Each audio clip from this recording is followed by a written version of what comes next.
Hello दोस्तों, मैं Sujit sir. कैसे हैं आप सभी? आशा है आप सभी स्वस्थ होंगे, प्रसन्न होंगे।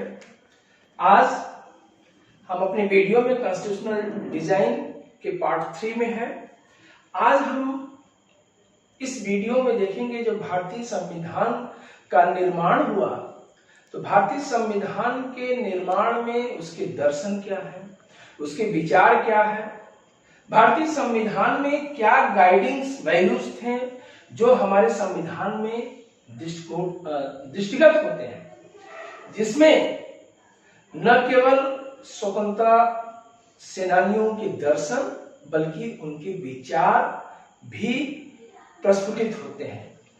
देखिए, कॉन्स्टिट्यूशनल डिजाइन के इस पार्ट में guiding values of the Indian constitution, जो भारतीय संविधान की जो वैल्यूज हैं, जो उसके मूल्य हैं, वो झलकते हैं। The dream and the promise, सपने और जो वादे भारतीय संविधान को बनाने में किया गया था, उसमें भारतीय जननायकों का, जिन्होंने देश को न केवल आजादी दिलाई बल्कि एक बहुत ही सुंदर व्यवस्थित संविधान भी दिया, उनके दर्शन, उनके आइडियाज, उनके वैल्यूज हमारे संविधान में बहुत ही सुंदर ढंग से झलकते हैं।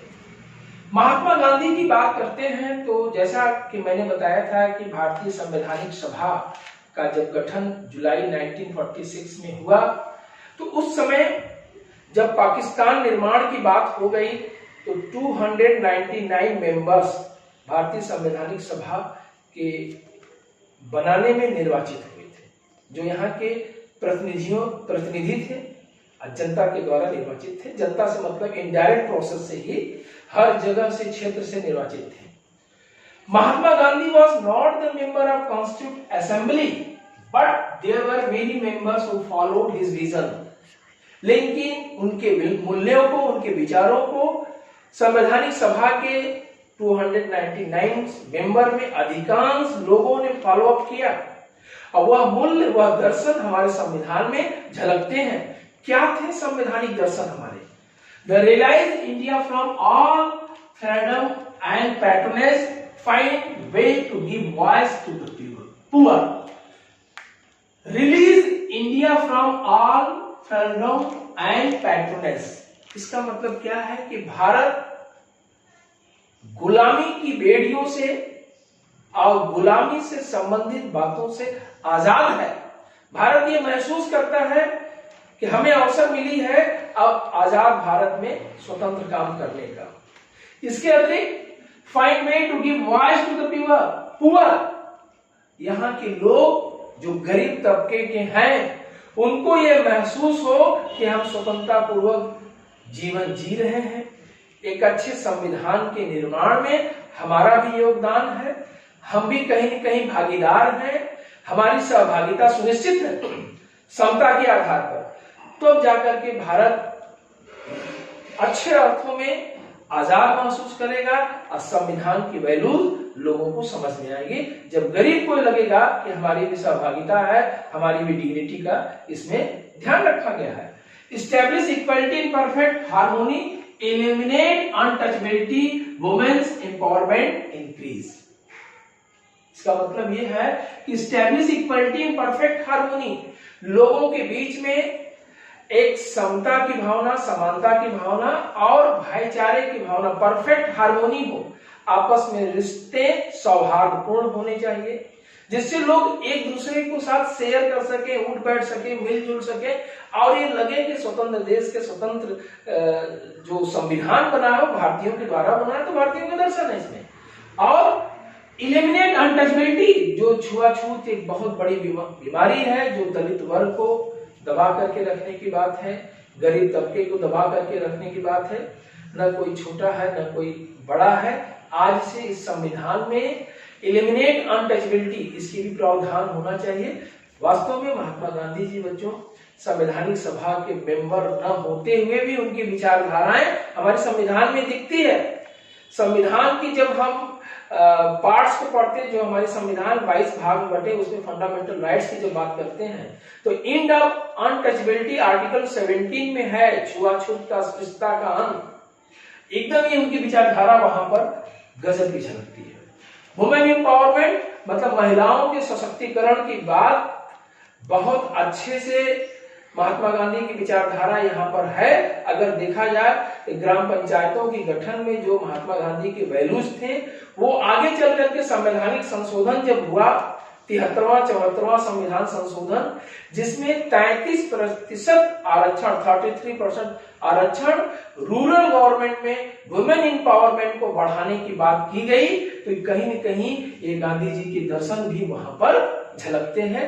ग्राम पंचायतों को मजबूत करने में अगर महिलाओं की सहभागिता रहेगी और अर्बन एरिया रूरल एरिया में, तो इससे क्या होगा कि हम राजनीतिक रूप से जागरूक होंगे, स्वतंत्र भारत में और सशक्त होंगे और मजबूत होंगे, हमारे लोकतांत्रिक वैल्यूज और स्ट्रांग होंगे जब वुमेन्स एम्पावरमेंट को बढ़ाया जाएगा। अब बात करते हैं बच्चों यहाँ पर एक तो गांधी जी के आइडियाज, दूसरे बहुत बड़े जो भारत में एक विचारक हैं, एक चिंतक हैं, भारत के स्वतंत्र भारत के पहले प्रधानमंत्री हमारे Pandit Jawaharlal Nehru, Nehru famous speech the tryst with destiny में उन्होंने इस बात का जिक्र किया है। आपके बुक में पूरी उनकी स्पीच है, आप बुक देखिएगा। ट्रस्ट विद डेस्टिनी के रूप में है कि जिस तारीख को भारत 15 अगस्त 1947 को आजाद होता है, तो वहां पर एक बात कही जाती है कि ट्रस्ट विद डेस्टिनी में ये बात कही गई कि भारत आज आजाद हुआ है किन मूल्यों को लेकर के, किन बातों को लेकर के, कैसे आजाद हुआ है। इसमें एक बात कही गई ट्रस्ट विद डेस्टिनी में कि जब सारी दुनिया सो रही होगी, एक नए प्रभात का सवेरा भारत में होगा, लेकिन भारत आज आजाद हो चुका होगा। एक लंबी प्रसव पीड़ा के बाद जब देश आजाद होगा, तो हमें इतिहास के अतीत के उन पन्नों को भुलाना है जो हमें कमजोर करता है।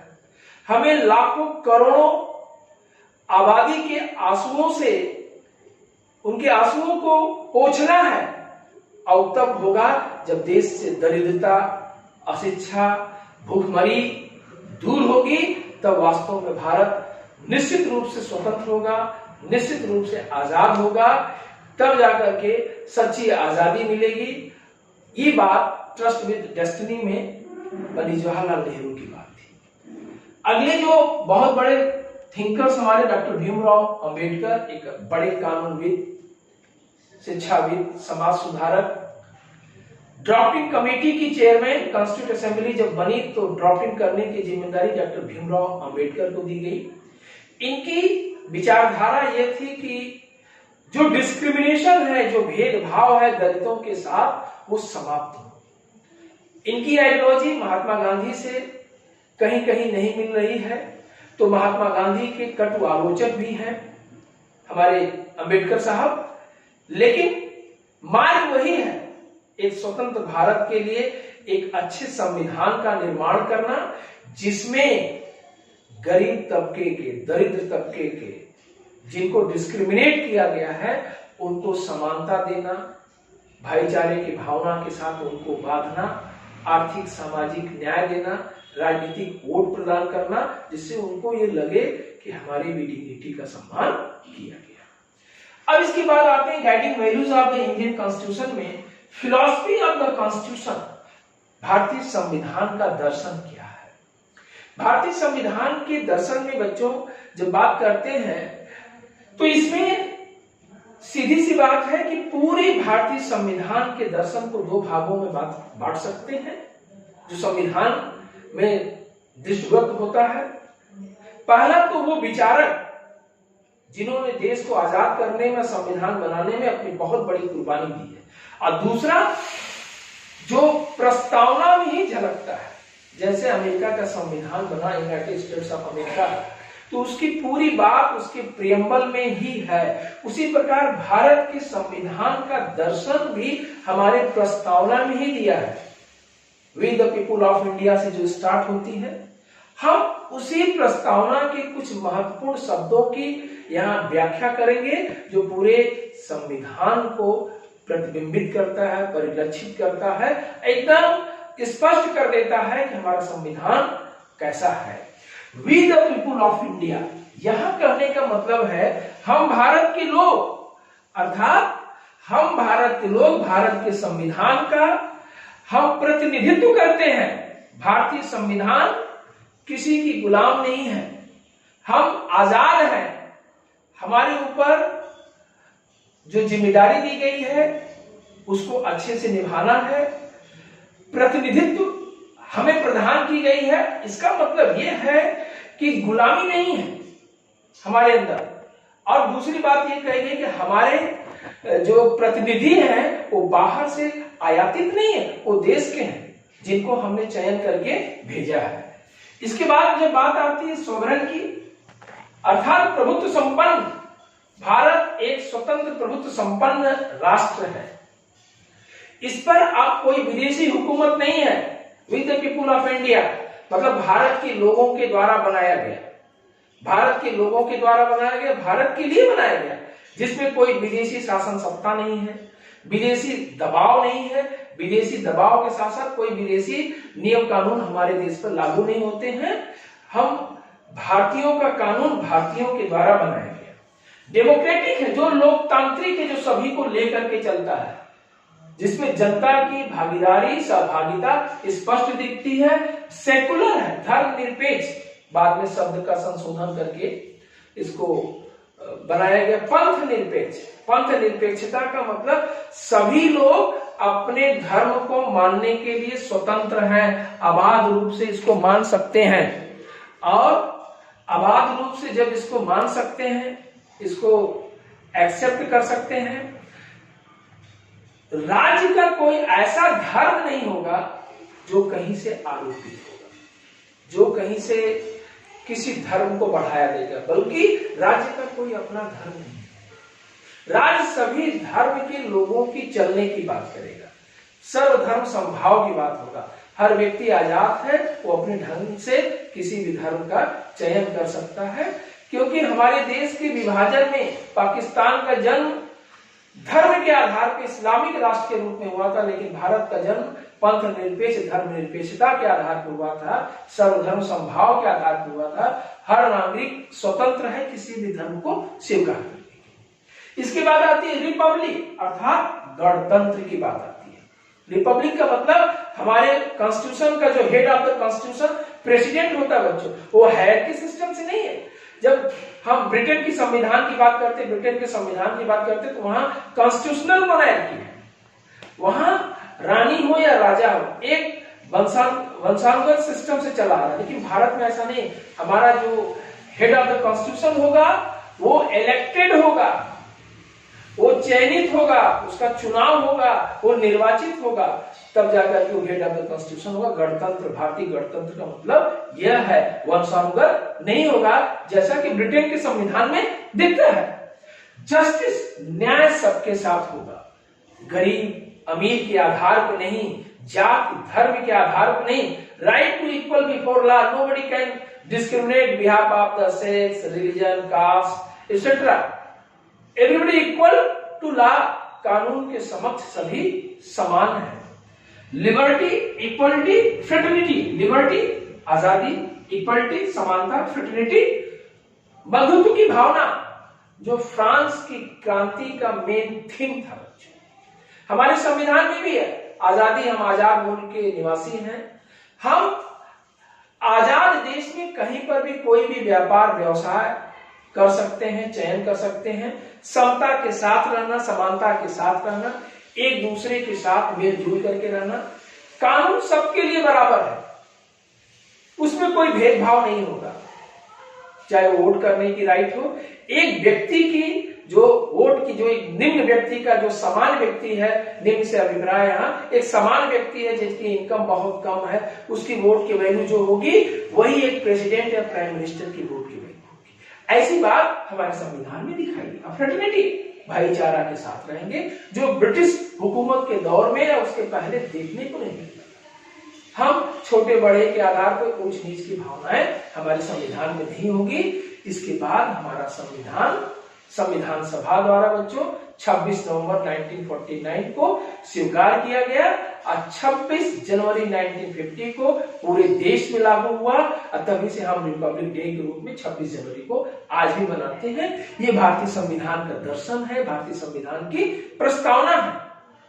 अब हम इसमें बात करेंगे संविधान को बनाने में कुछ महत्वपूर्ण हस्तियों ने अपना योगदान दिया है, उनके विषय में बात करेंगे। हमने महात्मा गांधी के विषय में देख लिया, पंडित जवाहरलाल नेहरू के विषय में देख लिया, डॉक्टर भीमराव अंबेडकर की चर्चा कर चुके हैं।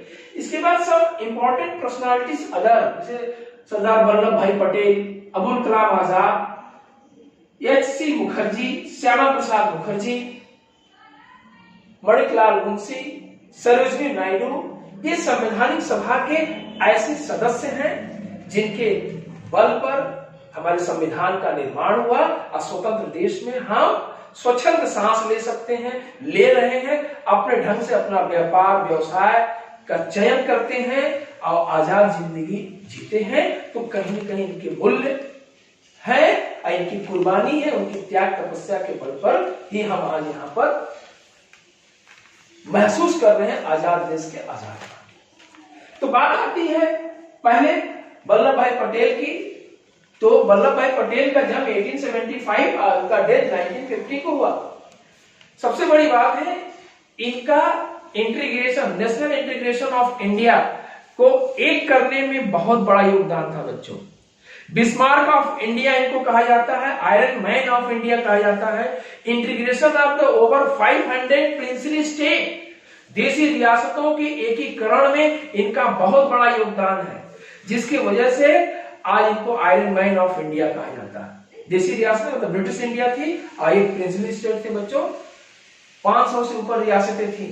जम्मू कश्मीर और जूनागढ़ हैदराबाद के बाद अतिरिक्त सारे रियासतों का विलय हो गया, लेकिन इनके विलय करने में एक लंबा पापड़ बेलना पड़ा, जिसमें पटेल जी की सूझबूझ के बल पर ही संभव हुआ। और जब देश आजाद होता है बच्चों, स्वतंत्र भारत के पहले डिप्टी प्राइम मिनिस्टर, स्वतंत्र भारत के पहले home minister, Indian national Congress के लीडर और पंडित जवाहरलाल नेहरू के कैबिनेट में मिनिस्टर और डिप्टी प्राइम मिनिस्टर भी बने। इसके अतिरिक्त इनके योगदान को देखते हुए 2018 में स्टैचू ऑफ यूनिटी गुजरात में बनाई गई, जो वर्ल्ड की टॉलेस्ट स्टैचू है। इनके जन्म दिवस को 31 अक्टूबर को नेशनल इंटीग्रेशन डे के रूप में, राष्ट्रीय एकता दिवस के रूप में मनाया जाता है और 1990 में इन्हें भारत रत्न से सम्मानित किया गया। ऐसे महान पुरुष को हम सैल्यूट करते हैं। दूसरे हैं अबुल कलाम आजाद, 1888 में जन्मे बच्चों मक्का में। 1958 में इनका डेथ हुआ है। स्वतंत्र भारत के पहले शिक्षा मंत्री, अर्थात हमारे पंडित जवाहरलाल नेहरू की कैबिनेट में एक महत्वपूर्ण पद पर थे। देश के आजादी में इंडियन नेशनल कांग्रेस के एक महत्वपूर्ण पिलर्स थे ये। इनके भी योगदान को कम हम नहीं आंक सकते हैं, जिसके वजह से इनके डेट ऑफ बर्थ 11 नवंबर को नेशनल एजुकेशन डे के रूप में पूरे देश में मनाया जाता है। और आगे चल करके इन्हें भी भारत रत्न से सम्मानित किया गया। इंडिया विंस फ्रीडम इनकी बहुत चर्चित किताब है, जो इंडिया पाकिस्तान के बंटवारे पर बहुत अच्छी एक स्रोत है, जिसको पढ़ करके हम ज्ञान ले सकते हैं कि उन किन पेचीदगियों में, किन दर्द के, किन वातावरण में तो ऐसी कौन सी परिस्थितियां थी जिसके वजह से भारत पाकिस्तान का जन्म हुआ। इंडिया विंस फ्रीडम इसकी बहुत बड़ी हस्ताक्षर है या एक बहुत बड़ा स्रोत है। इसके अतिरिक्त एच.सी. मुखर्जी की बात करते हैं। 1887 में इनका जन्म, 1956 में डेथ हुआ बच्चों। बंगाल में कई महत्वपूर्ण पद पर थे, इंडियन नेशनल कांग्रेस एक महत्वपूर्ण लीडर और कॉन्स्टिट्यूंट असेंबली के डिप्टी चेयरमैन थे, उपाध्यक्ष संवैधानिक सभा के। इसलिए संविधान को बनाने में इनके योगदान को भी कम आंका नहीं जा सकता है। हम बात करते हैं श्यामा प्रसाद मुखर्जी का, जिनका जन्म 1901 में, डेथ 1953 में हुआ बच्चों। एक तरह से कहा जाता श्यामा प्रसाद मुखर्जी जी न केवल पंडित जवाहरलाल नेहरू की कैबिनेट में थे, बल्कि उनके कैबिनेट में उन्होंने बहुत कुछ आजादी में अपना योगदान दिया। आगे चल करके जब नेहरू लियाकत अली पैक्ट दिल्ली में होता है, जिसके तहत लियाकत अली अर्थात वह व्यक्ति जब अंतरिम सरकार थी संवैधानिक सभा के गठन के बाद, उसमें लियाकत अली भारत का अंतरिम सरकार में वित्त मंत्री होता था। अब बंटवारे के बाद वो पाकिस्तान का प्रधानमंत्री पहला बनता है, उससे वो नाराज होते हैं। कई बातें थी नेहरू लियाकत अली पैक्ट की। बाद में इन्होंने भारतीय जनसंघ की स्थापना किया। एक तरह से कह सकते हैं आज की भारतीय जनता पार्टी की प्रेडिसर्स है भारतीय जनसंघ। और 2018 में जाकर के कोलकाता पोर्ट का नाम माननीय प्रधानमंत्री जी ने, नरेंद्र मोदी जी ने, डॉक्टर श्यामा प्रसाद मुखर्जी पोर्ट के नाम से करके उन्हें एक सच्ची श्रद्धांजलि अर्पित हुआ है। ये हमारे कुछ महत्वपूर्ण पर्सनालिटी बच्चों जो आपकी बुक में बॉक्स में छोटे छोटे दिए गए हैं, इन्हें भी पढ़ना आवश्यक था, क्योंकि संवैधानिक सभा के निर्माण में इनके महत्व को हम कहीं से भी कम नहीं कर सकते। आज यह चैप्टर कॉन्स्टिट्यूशनल डिजाइन पूरी हुआ। इससे संबंधित आपके कोई प्रश्न है तो बच्चों जरूर कमेंट बॉक्स में डालिएगा। आशा है कि आपको वीडियो बहुत अच्छा लगा होगा। Thank you for watching video. Once again thank you.